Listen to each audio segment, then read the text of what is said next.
Hello mga kaibigan, maligayang pagdating sa aking channel. Bumaba ako sa lalong madaling panahon. Nagpahayag si Accurek tungkol sa mga eksena sa pag-ibig sa pelikula.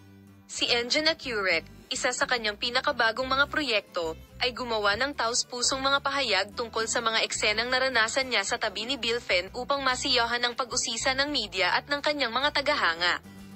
Habang ang aktor ay nagbahagi ng mga katotohanan at emosyon sa likod ng mga eksena, binigyang diin din niya ang kanyang pangako sa kanyang longtime girlfriend na si Tagba Buyak-Ustan. Sinabi ni Accurek ang mga sumusunod tungkol sa mga eksena sa pag-ibig sa panayam.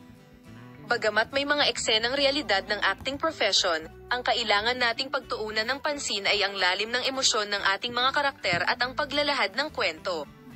Ito ay ang aming profesionalismo sa entablado, pinanatili namin ito sa 10 puntos. Beren Sat at kami ay humawak ng mga eksenang ito ng makatotohanan, ngunit ang paliwanag ni Engin Accurek ay hindi nakatuon sa profesionalismo.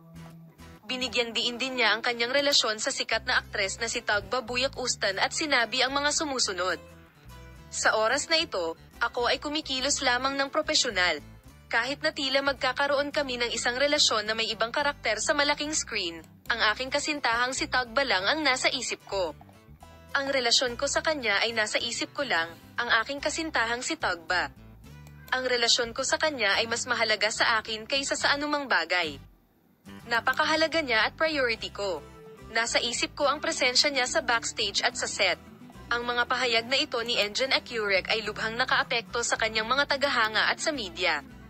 Ang sinseridad at katapatan ng sikat na aktor ay pinahahalagahan, at sa punto kung saan nagkaroon ito ng malawak na epekto sa mga social network, pinag-usapan ng mga tagahanga kung paano makakaapekto ang mga ganitong eksena ni Accurek sa set atmosphere.